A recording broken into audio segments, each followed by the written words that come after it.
defense attorneys, public defenders, are not hired by their clients. So they aren't, the client isn't able to vet the attorney prior to hiring the attorney, because there's no hiring factor involved here. So that very first introduction, that very first meeting between the attorney and the client is vital. It sets the tone for the rest of the course of the relationship through all of the proceedings.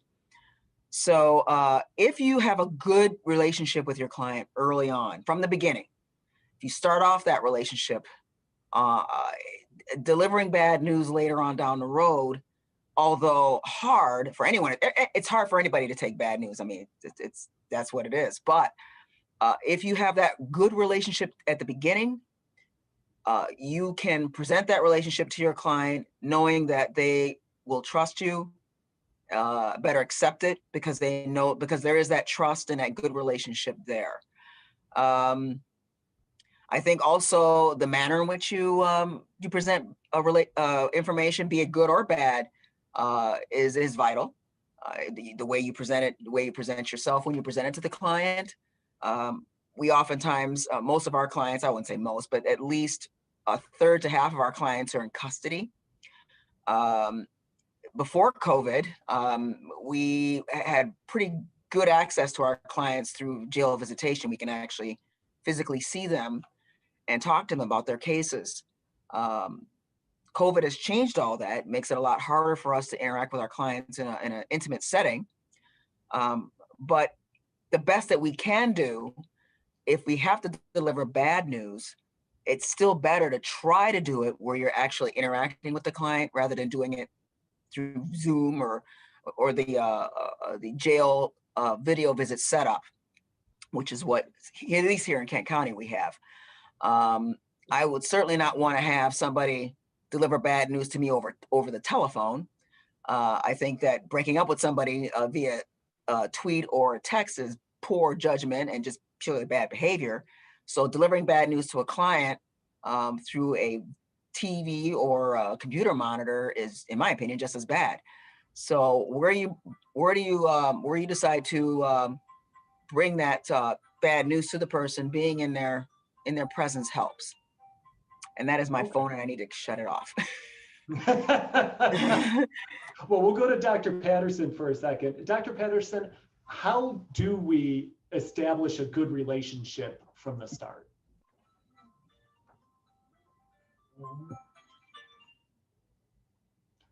Nope, not unmuted there. There we go. Just a heads up, Kenny, if we mute ourselves, you have to unmute us because it yelled at me when I tried to unmute me. So can you repeat your question for me, Neil? I'm sorry. Sure. How do we form a good relationship from the very beginning, so that we can build that trust? Right. So I think, first of all, bringing you into the room. As a professional, we all have a style or a way that we do business. When I'm working with clients, I'm always very upfront with them that I might not be their cup of crazy. And that's okay. Whether or not I'm your brand of crazy of how you want to work through things is completely at your discernment, but letting them know that it's okay if I'm not, and being okay with them not jiving with me and not wanting to work with me and not holding that against people. So I think as attorneys, just being upfront with people about your style and that it's okay if they don't want to work with you. And if they do decide like, yep, you're the counsel that I want to work with, or if they don't have a choice, just as in many of the cases with Val for her clients, also being able to find out about who they are and what they actually need from you. Like different people need different levels of support. Asking them, how do you take information well? Some people need you to have a little bit of kid gloves with it. They need a little fluff and glitter and stardust around it. And other folks want you to shoot straight from the hip, and honoring that, and really being sure to get to know the person, and also seeing them not just as their presenting issue. You know, I think one of the beautiful things about therapy is I have people who come in who are depressed or who are borderline or who have psychosis, and letting them know that I see them as more than just this diagnosis on a piece of paper. And I think for counsel, it's just as important for your clients to know that they're not just the presenting issue that brought them there, that you see them as a whole person, and that you want to honor that, and that you want to connect with that person, so that you can both attack this actual issue that brought them there. Thank you. Mhm. I forgot to mention at the beginning, if people have questions, please submit them to Kenny through the online chat, and Kenny will forward to me. So Angel, we may have to wait for Kenny to unmute you, but how can you compare how you deliver news to your in-house stakeholder with how you receive it, and what do you find as effective?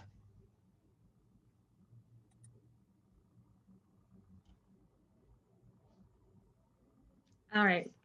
Thank you for the question. It's a great question because, you know, I often receive my advice from outside counsel written in written form, and it typically has citations, right? Case law, rather long emails that really kind of outline the risk and procedural history, right?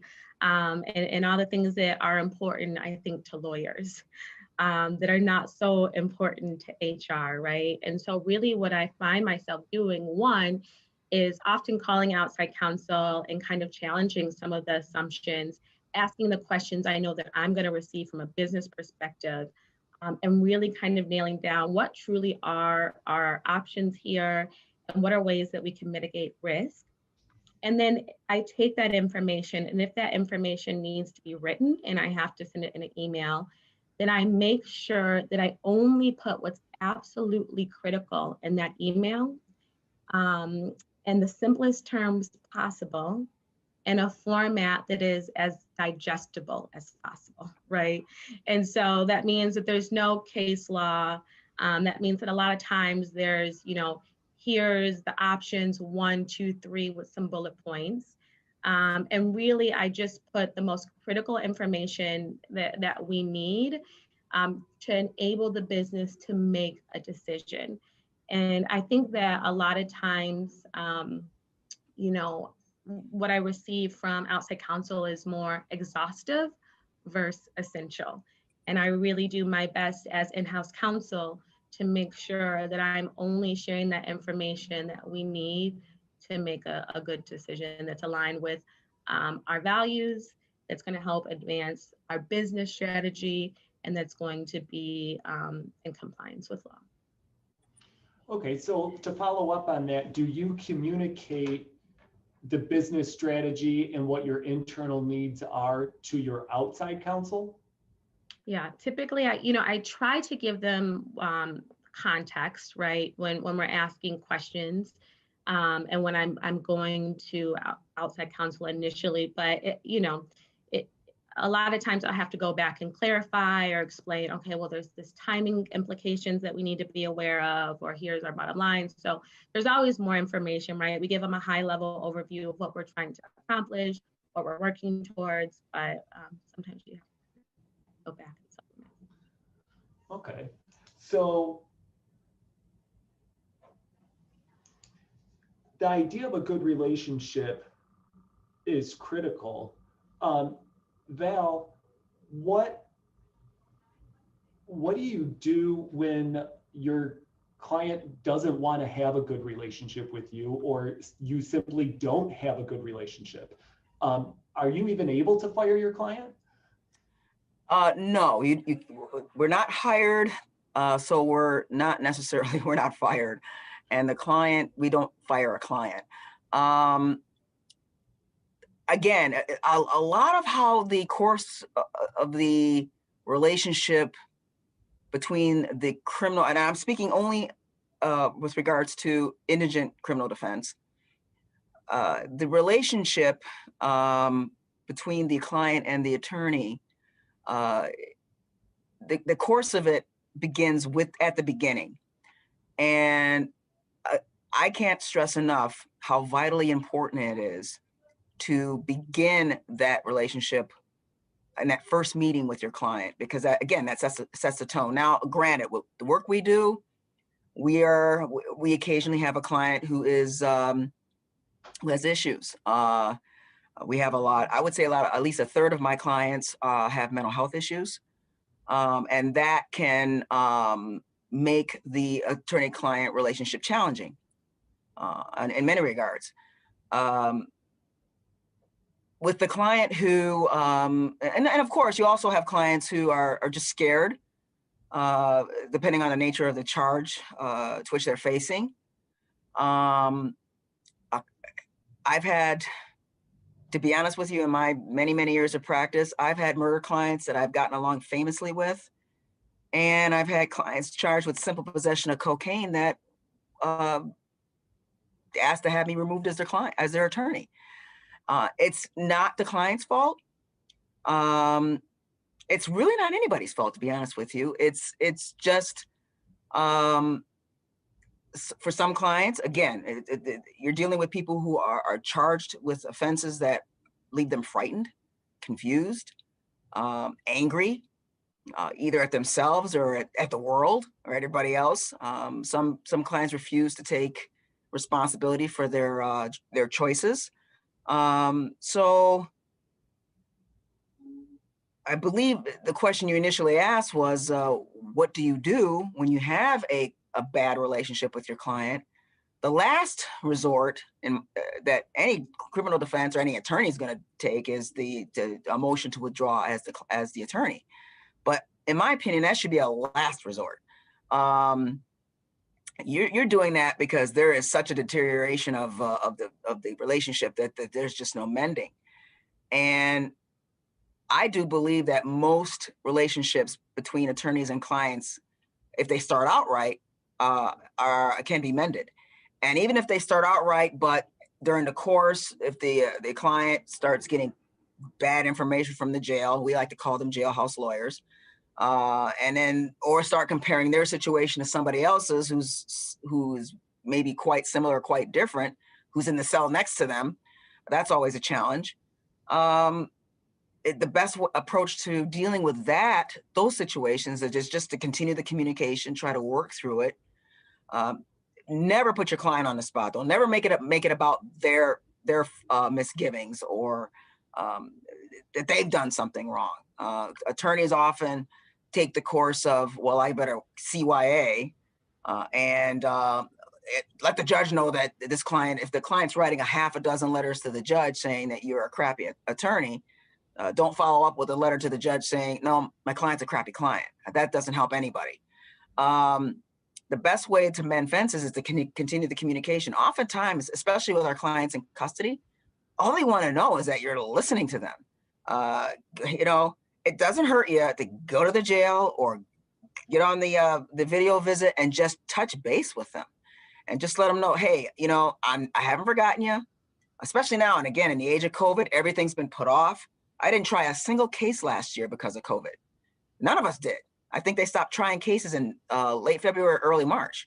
So we've got clients that have been waiting for their trial for like 9-10 months, including murder cases. So those people just want to know that you're still there, that you're still out there, that you're still working on their behalf. If you continue to assess the situation in a positive regard, then you can avoid at least to the best of your ability, avoid the negative and the anger and the dismissiveness of your client. Again, there are going to be some that it's going to be really hard because we have a mental health professional that can probably direct or answer that a little bit more, but or take a little bit more of a response to that. But with our mental health clients, sometimes it can be difficult. But you just take every case with its own merit. You don't try to compare and contrast. Everybody's different, just like you're different. You wouldn't compare and contrast yourself with your colleague in the office next to you. Don't treat your clients as if they're all in one little bubble or one big bubble. Everybody's a unique individual. They should be treated uniquely. Okay, thank you. Dr. Patterson, I saw you shaking your head yes when we heard, when Val said you have to listen to them and they want to know that you're there. How do you mend those fences? How do you address the issues when they come up, when communications issues come up? How do you address that? Right. Like Val made my whole little heart sing when she said just that listening piece. I Validate, ate to please. because anybody who likes Star Wars, we good people. But this idea of validating people's experiences, you think about yourself, like if we take a step back from just the client, you think about yourself as an attorney. When you've had a rough day and it seems like everybody is crapping on you, the emails keep coming in, the phone won't stop ringing, and you begin to talk to somebody about this. If they are half listening, if they are kind of ignoring you, they're checking their messages, you don't feel heard. And if anything, it adds to the frustration, it adds to the anger, versus if somebody just takes a moment to stop and listen to you and validate, like, yeah, dude, that's a crappy day. Like that's rough for you to be dealing with. And here's the thing, it's not even asking you to fix it. It's just asking you to be present.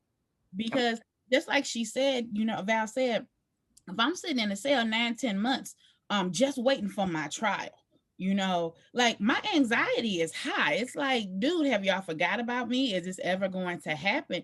And to just validate that is a jacked up situation that is beyond any of our control. Like nobody expected this pandemic, one, to last this long, to shut down things the way it has. And as trapped as many of us feel in our comings and goings as citizens who are not in detainment, imagine just how more restricted you would feel if you were being detained, and how many more freedoms that you would have had taken away from you. So just being willing to be present with people and honor what they are dealing with and validate the frustration, I think a lot of times that will help reestablish good communication, because it's letting them know that I care, and even owning like, hey, I can't fix that. Don't give people false hope. Don't lie to people to make them feel better, because what happens when you cannot honor that and you can't cash in on that, it's only going to cause more fractures in the relationship. And when I work with mental health clients, I tell them all the time, if I don't piss you off somewhere in the midst of us working together, I'm not doing my job well. Because part of my job is to stretch you, is to make you uncomfortable. And I think as legal counsel, letting them know I'm not always going to have great news to tell you. Like in a perfect world, I would. But in a perfect world, you wouldn't need my help because you wouldn't need legal counsel. So we have to prepare people on the front end. Like there's going to be days when hopefully I have the best news in the world, and there's going to be days where I'm gonna have some really hard things to tell you, but in that I'm also not going to abandon you. When I tell my clients, like the first day I meet them, I'm like, I'm a mandated reporter, so if I ever find you to be a threat to yourself or someone else, I'm mandated by law to report that, and that can result in hospitalization or incarceration. And I follow that up with, I will never just throw you to the wolves and say, hey, good luck with that. I hope your life works out. And I think that's what people need to know, is you're not going to abandon them when they need you even more than they already thought they did. To know that you're going to be shoulder to shoulder with them and that you're going to go into the fight with them and fight on their behalf gives them confidence to trust your word and trust that you will continually show up, and that you won't bail on them just because things get rough. Because when I think about it from a mental health perspective, you think about just the trauma that people have experienced who are in these situations, and they're probably not accustomed to people kind of being faithful and steadfast and showing up when things are difficult. So they may be looking for you to let them down in the same way other people have. So you being able to break that cycle for them helps strengthen the relationship. Thank you. Angel, I have 2 questions for you. The first came from one of the attendees, and it is whether you share outside counsel's memo with the in-house client or department, or do you just put it in a file and provide your own interpretation? Yeah, I typically do not share outside counsel's memo with HR or my client groups. So I do think, I talked a little bit earlier about exhaustive versus essential. And I do think in some cases it is important for me to have that additional information that outside counsel is providing. Sometimes we specifically do ask for a memo to put to our file to show, this was the basis for the advice, but I would never, ever just forward that or share that with our client group. It's not something that they would be able to digest. It wouldn't be useful. It wouldn't be a good use of their time to read through it in most cases. So a lot of times what I would do is take that information, interpret it, and share that which is necessary for our client group.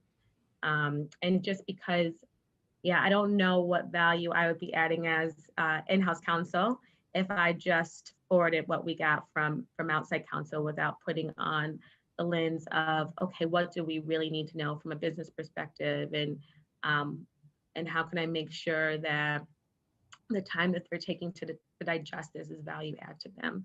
So I do not forward or share the memo directly. Okay, so when an outside counsel's emailing you, do you like the fact that it is more exhaustive, or would you prefer kind of the essentials of what you need and then an invitation to talk further if you want, the additional information or possibilities? Yeah.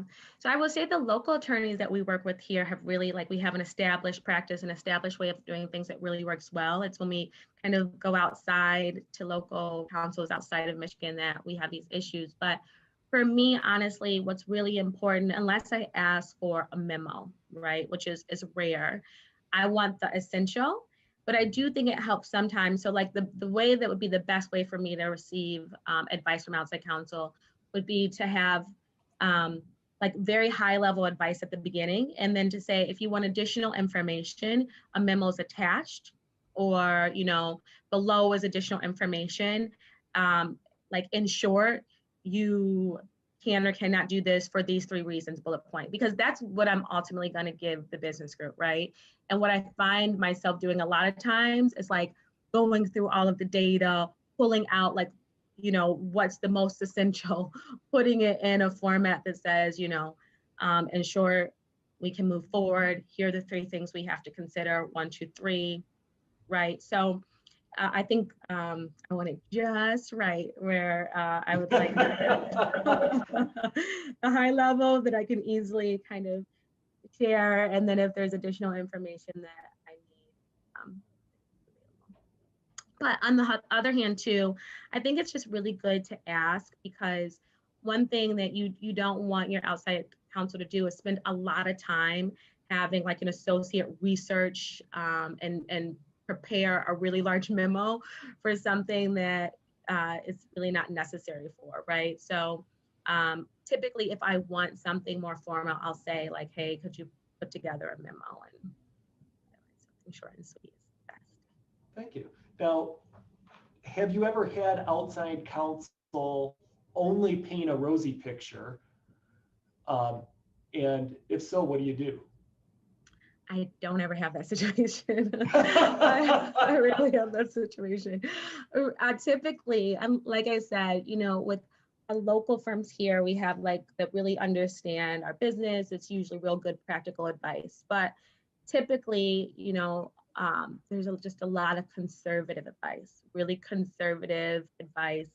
And a lot of times I end up having to push back and saying, okay, but really, what about this? Or, we don't want, I could just go in and give the black letter, most conservative advice, right? We're coming to you because we need to really understand our options and come up with some practical solutions. And so I have yet to ever have a case where it was all rosy, right? Because if it is all rosy, then I'm probably not going to outside counsel if it's that easy.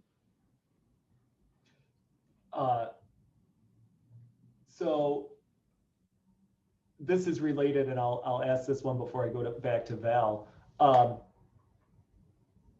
Should outside counsel be afraid to tell you the good news, or the bad news, excuse me, out of a fear that they're going to lose the work that you would give them? No, I think, they should not be afraid to, you have to be honest about the risk. But I think just being prepared to say, and here's some options, right? And it doesn't look good. There's some real high risk associated with this one. But if they have a history of only giving conservative advice, then it's not helpful. But if you know that you're dealing with a law firm that's practical, that gives real like solutions, if they want to say, hey, in this one, and I do this, like I think it actually builds up credibility as an attorney when you're willing to work and try to mitigate and come up with solutions. Then when you get to a matter or a case where it really just doesn't look good, when you say that, people really take you seriously because they know, oh, she's not just saying conservative advice as a CYA. She's someone who really understands what we're trying to do. She wants to work with us to come up with solutions. So in the event I have to say, like, hey, in this case, I really don't think it's worth the risk, right? And I'd recommend that, for these reasons, that we kind of find a different route. Then typically, people my clients and even I are more willing to say, okay, that makes sense. So ultimately, we need to understand what it looks like. Don't want someone just to sugarcoat things, but I want to know that we're dealing with a real partner, someone who is not just going to give the easy, most conservative answer, but really help us to evaluate our options in ways that we can try to get to where we're going in a way that is, mitigates the most risk possible. Thanks. So Val, you've said a good relationship is incredibly important in the manner of presenting information to the client and making sure that you interact with them. What do you do when your client wants to take a course of action that, while it's ethical and permissible, you still feel is against their own best interest? Really good question. And that's something that we are thankfully not often tasked with, but it does happen. I want to give you an example that we've used here at the Defender's Office when we train our new hires. If you have a client who is charged with, say, a larceny offense, and your best defense is that it was a mistaken identity or something, and they want to go with an alibi defense route, which would be completely different, obviously. And from all the evidence that you've gathered, that the alibi defense wouldn't work. So what do? Your gut, because you feel you're the attorney, is to say, look, dude, the alibi defense ain't gonna work. We got to go with what I think is in your best interest. And that is, although ethical and permissible, it's not client-centered, and it's not what the client wants to do. And at the end of the day, your job is to do what the client wants to do, not what you think the client should do, but what the client wants to do.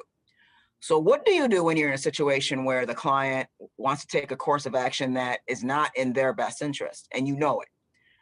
The best you can do is offer to that client that, and in this, my hypothetical, an alibi defense isn't going to work.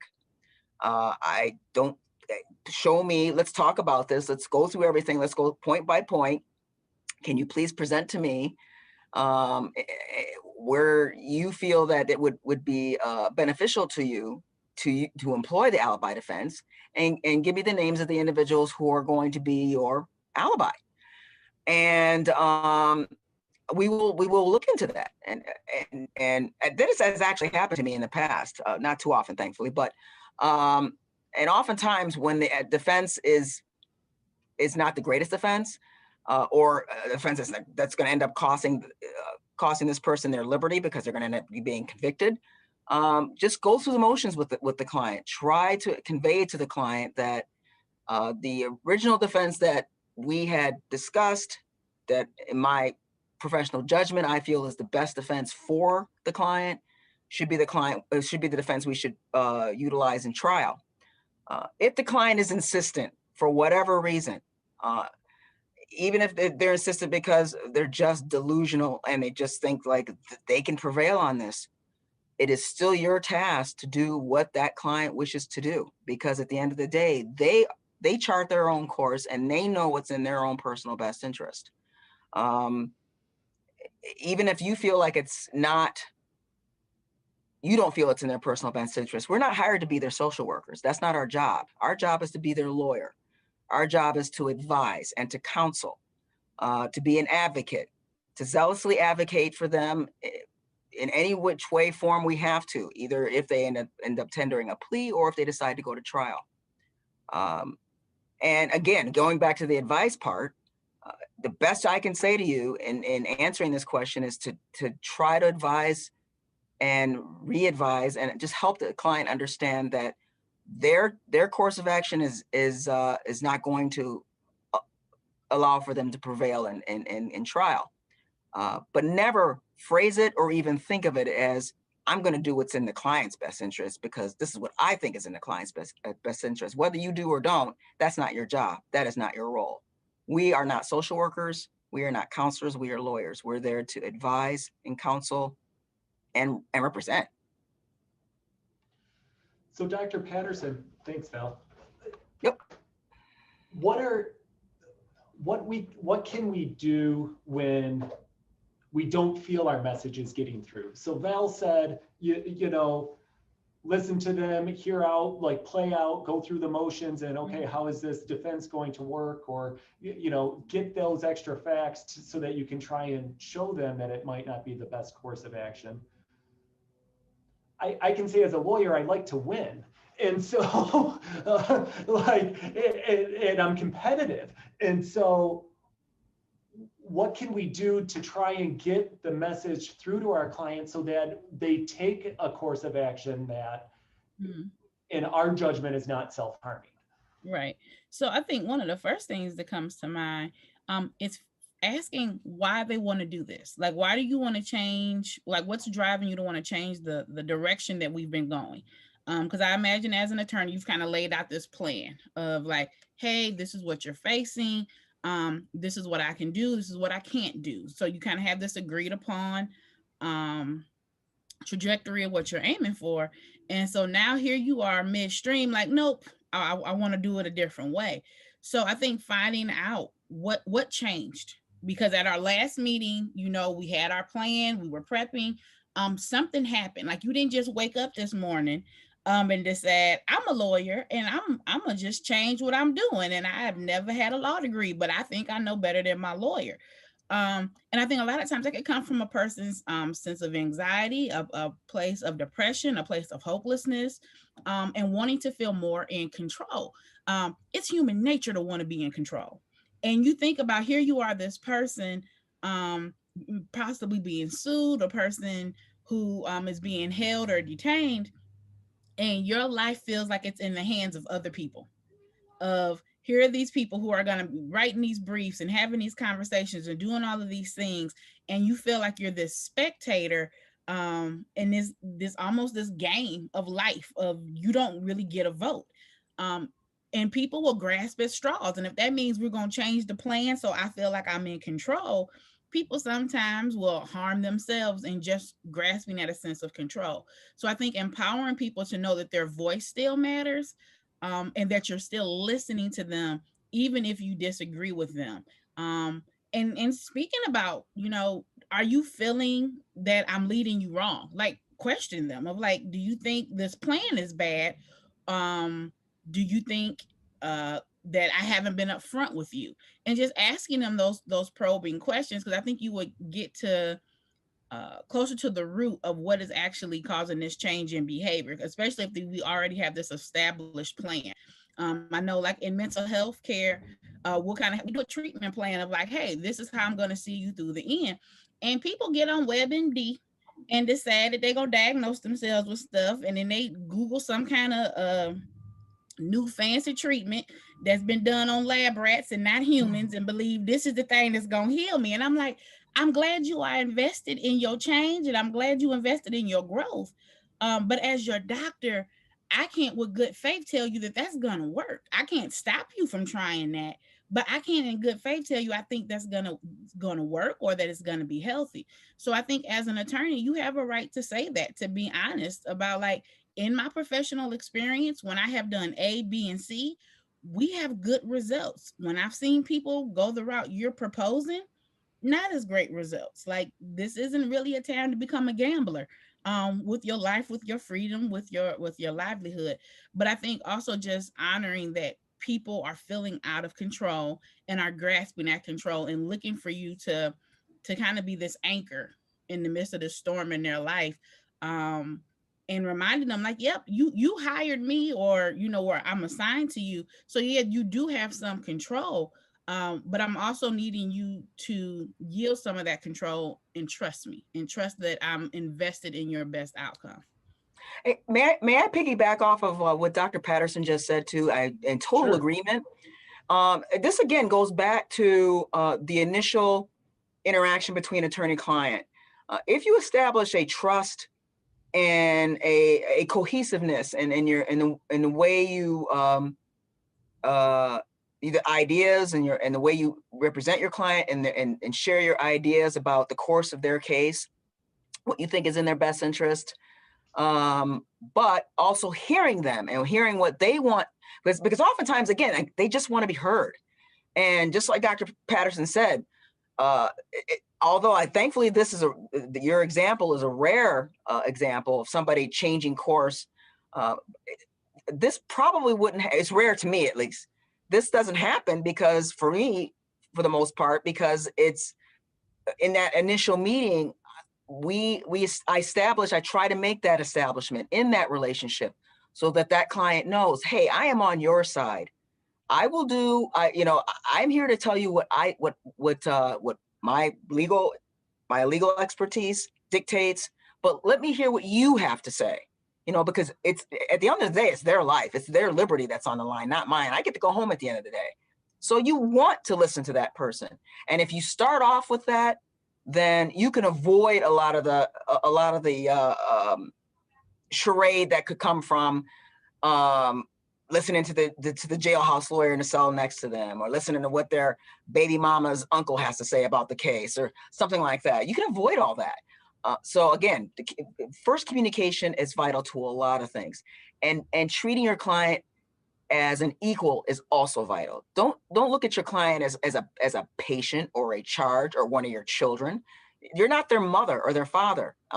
Look at them as an equal who is in a situation, maybe of their doing, maybe not of their doing, whatever the situation is. If they're in a situation that they're looking to you for legal guidance, not for parental guidance. Okay, so I have a question here from one of the attendees for Angel.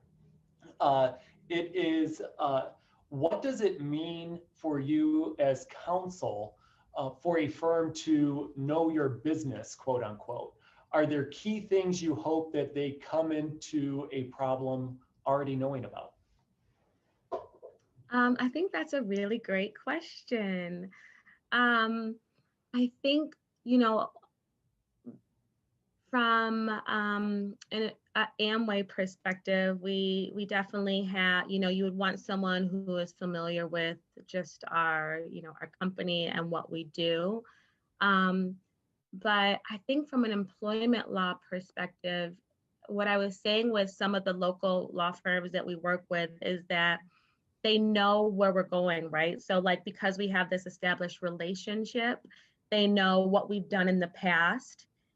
It's really important from an in-house counsel perspective that we are driving consistency as much as possible, that we're looking at our internal practices. And so it's actually nice to have an attorney that you've worked with who can say, this is how we've done it in the past. We know that this is like aligned with your values, and who can remind you of some of that things. But honestly, if you were a new law firm that we're working with, I don't know if I can reasonably expect you to come in with the type of information that would be helpful. I mean, you would want someone to do research and know what your business is about, but honestly, I think when I talked about it being a little bit different from the local attorneys because they know our business, I really was saying within the context of employment law, because I've consulted with them before and they've helped us brainstorm solutions. They really know kind of our practical approach. They know how we've handled things like in certain situations in the past. And so it kind of helps to have that background. But yeah, I don't think it would be fair for me to expect a new law firm to know that. And so outside of just understanding generally, if there's any big things that have happened in a corporation that have been made public that might impact the culture or might create more risk, then you should know that. But I hope that answers the question. It does, thanks. And if not, they have a chat box feature that we can follow up. So this question is for Dr. Patterson and maybe Angel and Val. What do you think is the hardest part, or what do you think is hardest about negotiating for most people who find themselves in a legal dispute? Is hardest about negotiating for most people who find themselves in a legal dispute? How can attorneys best help them consider their options and be decisive? Mm-hmm. So I think when people are negotiating, you're coming to the table realizing you're going to leave with some things you want, and you're going to have to lose some things that you want. And I think about when you talked about this competitive spirit, Neil, of like I'm a lawyer, I'm a competitive. It's the reason I'm a lawyer. I like to be right. And I think as a client, you come in believing like I'm right and I should really have to sacrifice much. Like I should be able to walk away with what I want. But also bringing to your clients knowledge, just the reality of, this is not Burger King. You're not about to get it your way right away. Like you're going to have to give up some things. Like you might not get the fries with this meal. You might have to share the fries with the other person. I don't know. But also helping them to value the things they do get to walk away with versus just focusing on what I'm not getting. How can I reframe my understanding of like, wow, the things that were important to me, I walked away with. Those are the things that are going to make the biggest impact. I have those things. And if I had to let go of some things that maybe aren't as important, or even if they were just as important, that it's okay. That, I can still rebuild. I can still, I can pivot. I can go a different route later. But the goal is to get through this what is the little amount of bloodshed as possible. So I think really being able to help people reframe what's important versus what just feels like a want. Like I want to be right. Well, we all want to be right. But you won't always be able to get everything you want, but can you walk away with what you absolutely need? If I may, I like to answer that question in the context of plea negotiations. Obviously, most of our cases plead, and they plead because the client wants to enter a plea. So what they're basically asking is for the attorney to get them the best deal possible, and the best deal, almost 10 times out of 10, usually involves them not spending a day in jail.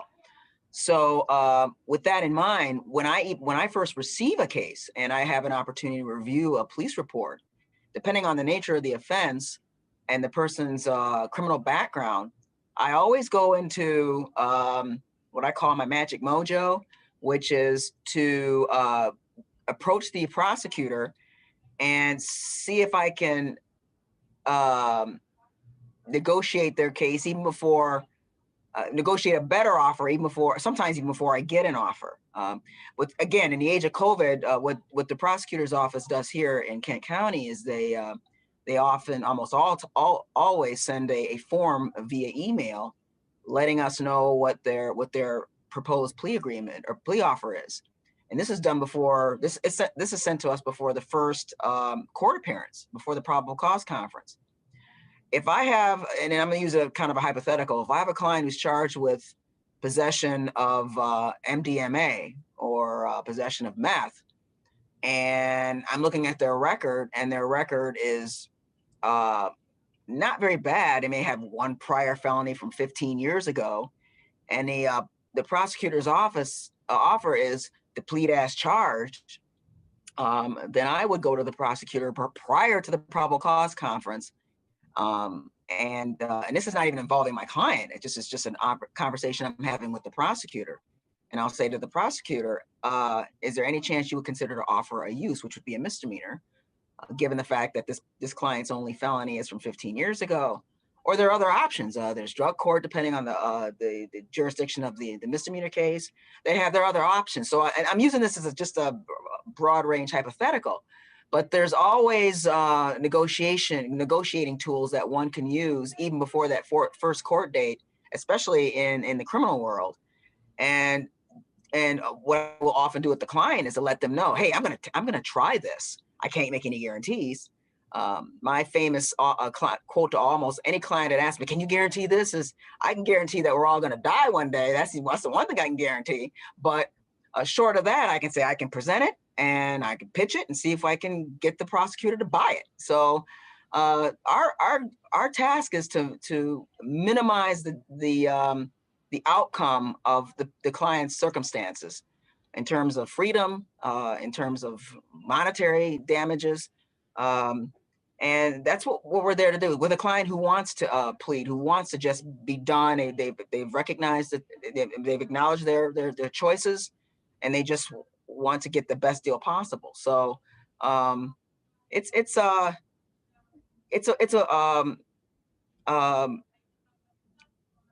carousel of tasks that we're tasked doing when it comes to criminal defense work, everywhere from the person who just wants something minimal to the person who says, I'm innocent and I want to go all the way. So you just take every case individually again. Thank you. Here, the next question for anyone who wants to take it is, if you have a client whose decisions are based on high emotions rather than logic, how do you tamp down the emotions to get to the point of being able to make of that person being able to make more decisions more rationally? I'm going to kick it to Dr. Patterson first. So high emotion people, first of all, need you not to be a high emotion with them. I think that's one of the most important things. You know, you think about a little kid who falls and hits their head. And if all the adults are like, oh my God, the kid is like, well, if the adults is panicking, I must be about to die. So like they running around screaming too, because you're supposed to be the calm head. So if I come in and I'm crying and I'm upset and like, oh my God, what are we going to do, deal? Like I'm about to lose all my money. Like, yeah, I need you to be calm. I need you to be to validate my experience, validate my fear. But if you escalate with me, I'm only going to escalate more. And then just asking them to speak to the emotion of like, well, what are you feeling right now? Like, are you feeling afraid? Well, like, yeah, I don't want these things to happen. And validating that of like, yeah, that would be scary. And I'm glad you're letting me know because I want to help keep us from that situation. And here's my strategy of how I'm going to keep us from there. So I need you to trust me because this is what I do. You know, like I tell my clients, like, listen, I do therapy, you know, making people cry makes me warm and tingly on the inside. Like I love depressed people.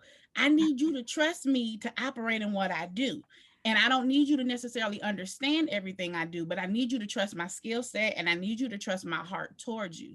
And I think as an attorney, asking this person, trust me in my guidance of you. It might not always make sense. It might not even seem logical at times, but I need you to trust my skill set and I need you to trust that I'm invested in you. And I think that allows people to come down emotionally because you are presenting like this very calm front, but also giving them room to be upset. And sometimes it might mean we need to reschedule. Sometimes it might mean we need to come back and have this discussion later after a person has calmed down, because, you know, we always instruct people, do not make major life decisions when you're deeply depressed, because you're not thinking with your logical brain. You are in your brain stem, you just trying to stay alive. And I get it. Some of these high stress situations take you to that place of I just want to survive. But the reality is, as an attorney, you don't want your client just to survive. You want them to thrive. You want them to do their best, not just, you know, what can we get by with? So sometimes if time permits, allowing them like, hey, let's come back to this tomorrow. Like, let's just sit on this for a moment. Let's just, think about it and examine our options tomorrow. And 9 times out of 10, when somebody sleeps on something, they calm down quite a bit. So I think that opens the avenue for some of that logic to kick back in and to get out of that emotional place.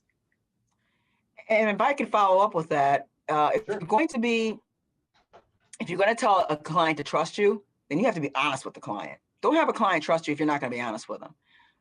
Too often, I think attorneys want to sugarcoat things. I don't believe in sugarcoating. Good or bad, I think in honesty, because I think at the end of the day, the client's going to respect you more if you're just, you treat them as an adult and you're honest with them. So, and I totally agree with Dr. Patterson about decision-making. If you have a client who's being irrational and saying, hey, look, I think we should do this. I'm like, I understand your position, but let's take a day. It's a take a day and think about it. And how to deal with a person who's irrational, I can't disagree, or I can't agree more with Dr. Patterson. Don't come at it with exhibiting the same emotion, because they're going to read that as just like as a child would in a hurt knee situation. It's going to be amplified and it's not going to help out anybody. Can each of you reflect on how differences in race, gender, spiritual practice, and other aspects of identity between the lawyer and the client impact the relationship and the best practices in those situations? You want me to go first? Sure. Okay, I'll go first. For me, what I do because I obviously deal with clients countywide, which means I have clients who live in Sparta, and I have clients who live in Cedar Springs, and in the rural parts, well, they're pretty rural as it is. What I do is I adapt my presentation to that individual. And this comes from just being around people of different cultures, understanding them, having them in my personal family. It helps if you're able to understand the uniqueness of other individuals' culture. On the other end of that is the other side of that is there have been times when I've been appointed to a case of a person who's not particularly fond of Black people. And what do you do about that? Well, the best thing I can do is off the gate, tell them, hey, I'm here for you. This is my job. I'm here to work for you. I'm here to advise and counsel you. I could care less about what you do, and I don't care about the tattoos on your arms or the MAGA hat on your head. I don't care about any of that. What I'm here to do is to be your attorney and to give you the best sound advice and represent you as zealously as I possibly can. And I think if I come to them with that tone, that really eases tensions. Donuts don't hurt either. I like to share a story. A few years ago, I had a high-profile murder case, a gentleman by the name of Jack Maine. And he was charged with stabbing a guy up at that hotel up on, for those of you who are local, it's a kind of a rundown hotel. It's up on Alpine and the 131, 196 the 96 where they intersect. And this was probably about 5 or 6 years ago. And I went to the prosecutor who was prosecuting the case to get my discovery, to get my information. And he was cracking up. He's like, your client's gonna hate you. He's a racist, he's a sexist, he's a misogynist, he's a homophobe. He's everything that he hates everything that you are. So I'm like, okay, so how do I deal with a guy like that? So when I went in my initial visit, I happened to be in a location, we both happened to be in a location where there were donuts handy.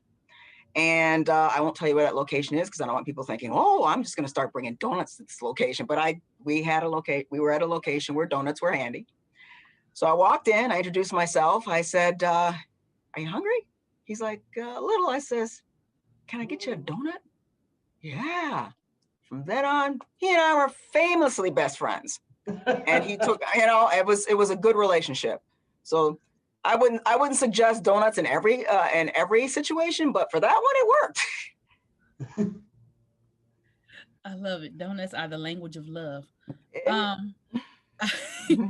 I'll quickly answer what you said because I know time is tight.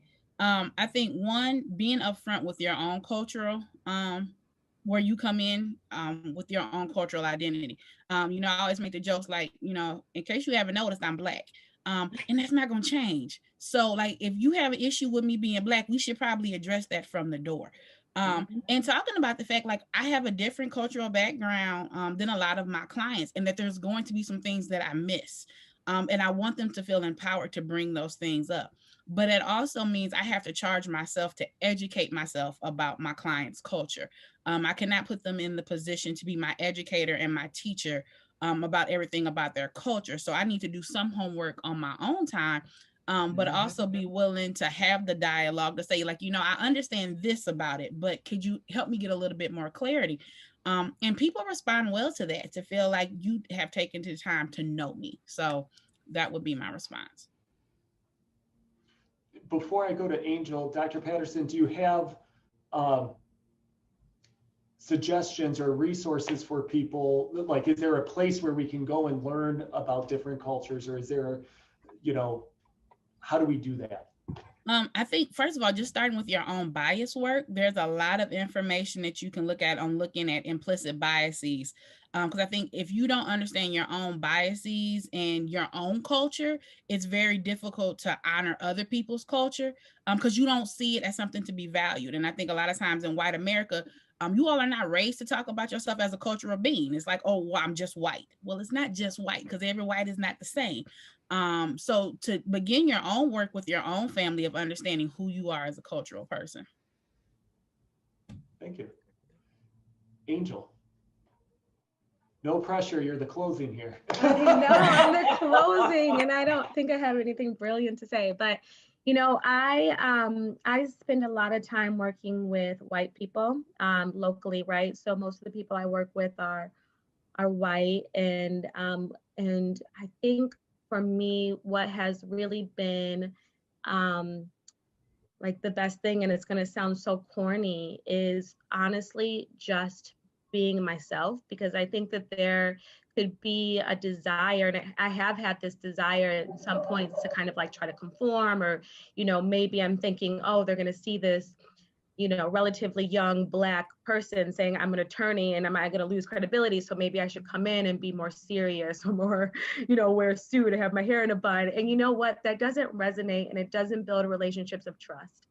And so I think what has really enabled me to be a person that my client groups want to meet with, they want my advice, they want me on those projects, is honestly just being myself, right? I'm feminine, I make jokes, all those things allow me to be vulnerable and allow people to get to know me and trust me and want to work with me. And I know it sounds so corny, but that has been, I think, super instrumental in helping me be successful as an in-house attorney.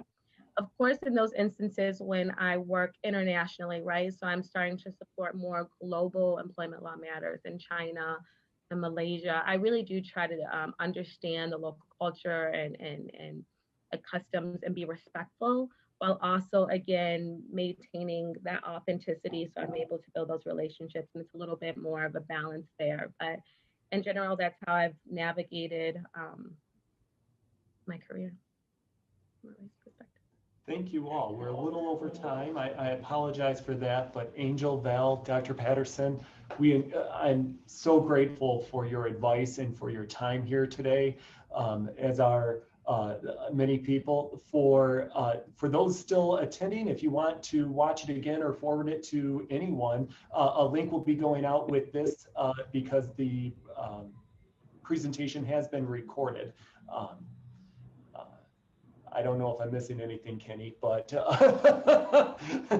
thank you all very, very much for your time. I hope you have a great day. And so that we have one person said that was a fantastic panel, and thank you so much to the panel members. So Thank you. thank you.